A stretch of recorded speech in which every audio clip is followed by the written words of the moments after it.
Welcome back. This is the Monday edition of the nation's most favorite breakfast show, Good Morning Namibia. Now, the city of Windhoek, in partnership and collaboration with UNAIDS and other important stakeholders, are carrying out a men's engagement campaign. The aim of the campaign is to engage men to be meaningfully involved in matters that affect their health and their role in the fight against gender-based violence, among many others. For more details, I'm joined this morning by Madam Nevia Quinani, Section Head of Health Promotion at the City of Windhoek. Good morning, ma'am, and welcome to Good Morning Namibia. Morning, Denver. How are you doing on this gift of a Monday? No, I'm very good. Before we get to the particulars of the campaign, when exactly did you start with it? Okay, we started with the campaign in 2017. The campaign was held in Commercedale constituency. The campaign is part of our HIV response programs because the city is one of the 15 cities in the world that is the recipient of the USAID Fast Track Cities Initiative project. So we have a robust HIV/AIDS program, and men engagement is one of the programs that we implement. Very well. Now, hearing you say that you want to engage men specifically about matters relating to HIV/AIDS, could you flesh that out for us in terms of the overall and overarching purpose of the campaign? The purpose of the campaign, because we have evidence that men are less likely to access health services. They tend to come late when it comes to testing, and they also tend not to stick to treatment. So you find that in the end, they die more of HIV/AIDS than their female counterparts. So the purpose of the program is to engage men in dialogue, because the issue of having programs for men set up, it doesn't work. So we need to engage them. We need to hear what are the challenges that they have, that they find it difficult to access health services. And then also the theme for this year was celebrating male role models and improved health relations. So we are encouraging them to take up the services that are there. At the same campaign, we also take health services. We have stakeholders like Wolf's Bay Corridor Group, ABT Associates. These, they do screening at the events, just to encourage the men that if they find it very difficult to go to the clinics or hospitals, we bring the services closer to them. Yes. Now, reflecting on the evidence at your disposal that men are less likely to access health services, through your engagements since 2017, what have you learned about the contributing factors? Why are men struggling and or unwilling to access health services? Basically, if you look at their discussions, and I must say, when it comes to discussions, us as females who organize these events, we live, but we have privy to look at the notes. One of the issues is the issues of masculinity and culture. It seems to be weak as a man to access health services.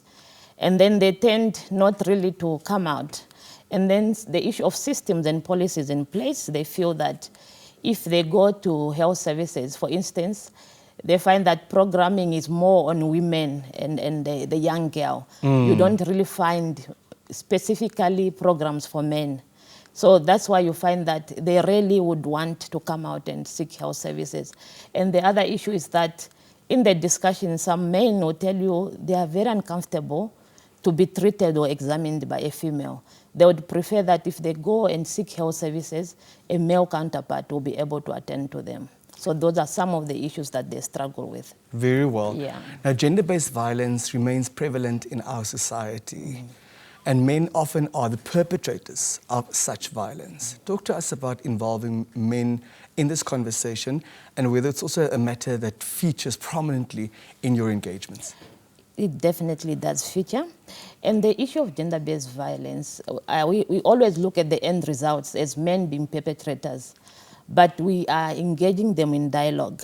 We need to find out, because from the discussion, some men are also saying we are also being abused, but because of stigma, and the society, maybe what we expect from them, they don't come out. That's why we need to engage them. What is it that makes them to physically abuse their female counterparts?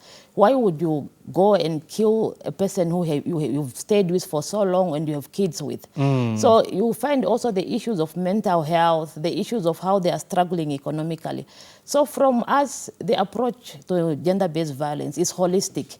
It's not just the issue of going to the police and report, but the community itself, they should shun away gender-based violence. If you see there's someone in the community that has been constantly, harassing a person, we need to take up, we need champions in the families as men, we need champions in the community, we need men who come up and be able to assist. And also maybe we need other systems and structures. If it's the issue of mental health, if a man has issues, do they have the environment where they can go and discuss these issues? So we need to also we need more stakeholders on board, just rather than saying you are being threatened, go and open a case. It's holistic, both the police and the community. Yeah. And to also create safe spaces for men. Definitely, like the discussions that they are having, you find these are some of the environment that are able to also say, look, we are also suffering. Some of us, we are suffering in silence. We cannot come out. And if the person has been suffering in silence, what will be the end result? Because of masculinity or they have the strength, they end up doing these things. So we need to come together and create these safe environments where they can be free, discuss their issues, and together as a community we find the solutions. And not masculinity per se, but more toxic masculinity. Yes, definitely. I'm taking it for granted that the overall aim of the engagement is to effect behavioral change. Yes. From your observation, have you seen such thus far? Have you witnessed any positive outcomes? Yeah, we have, because we are actually using the men who have attended the previous sessions. These are the ones who mobilize. We have also found that they come to us, the community want more of these engagements. You find that now we even have more partners coming on board. Some men would say in this session that I had a very different perspective when it comes to females. This has helped me to change. This is the first time I'm actually checking for my high blood pressure, or this is the first time that I'm taking a sugar test. So we see also in the numbers now, when we have these campaigns, each campaign is becoming better in terms of attendance and participation. And for us, if we could get more stakeholders on board, we need to involve literally, if possible, all the men within our communities in Windhoek. Because it doesn't help just to discuss with 20 men that they change, but here we are looking at a holistic approach that is more men that we can involve in this program, is the better. Of course, Rome or Windhoek had not been erected in a day, so it's Definitely. about one gentle step at a time. Definitely. Your most recent engagement took place at the settlement of Grootop in the Windhoek rural constituency.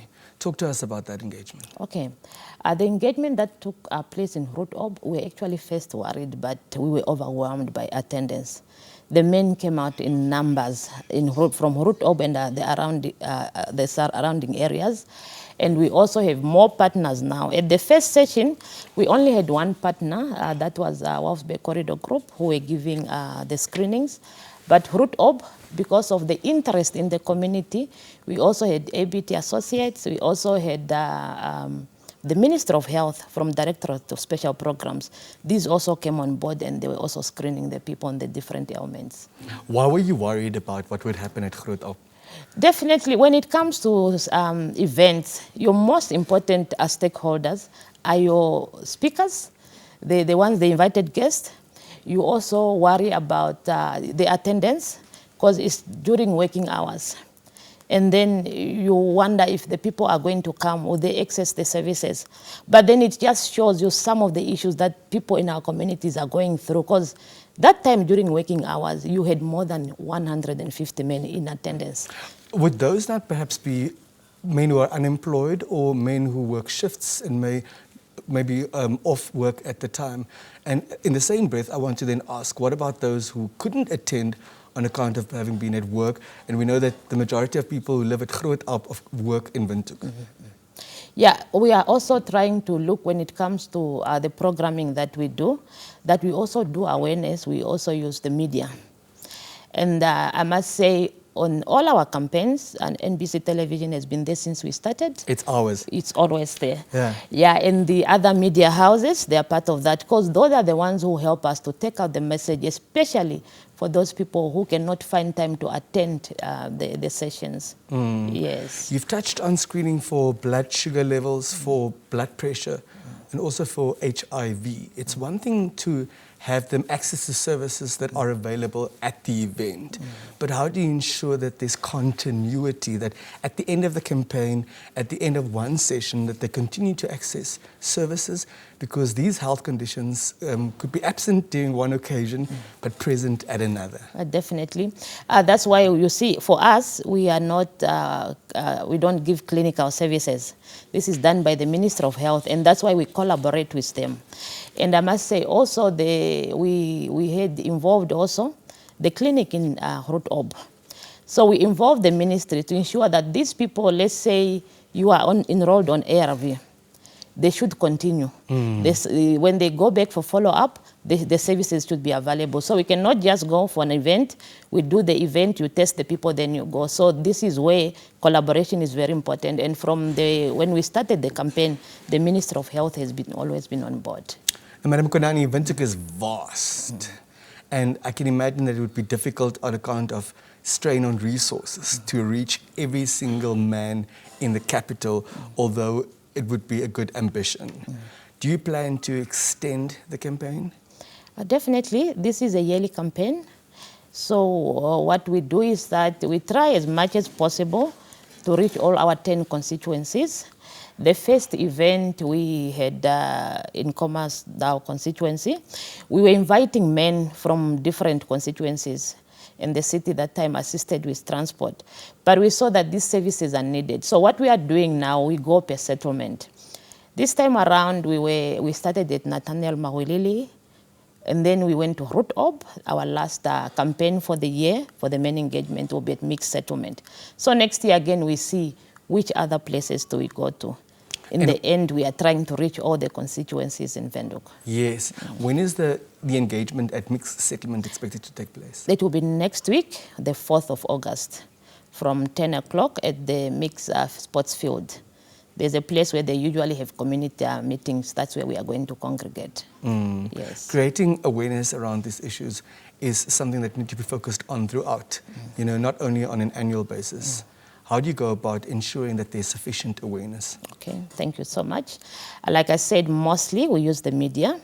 And we also do health promotion. We have sessions. It's part of our work. Basically, that's my work. And then also our communication division in the city. We have a Facebook page, Twitter. They also have articles, magazines. So we also create pamphlets or leaflets that we give out. So it's a continuous, and the media in this instance, our main stakeholders when it comes to taking out this information to the public. Yes. Madam, any final thoughts this morning before we let you go? Well, thank you so much. I just want to invite all men who are 18 years and above in mixed settlement and the surrounding areas to come up in numbers and join us on the 4th. We really want to come and hear what are the challenges that men are faced with, and together we can strive and find solutions to that. Absolutely. Thank you for your time, and thank you for the great work that you and the team continue to do. Thank you for having me.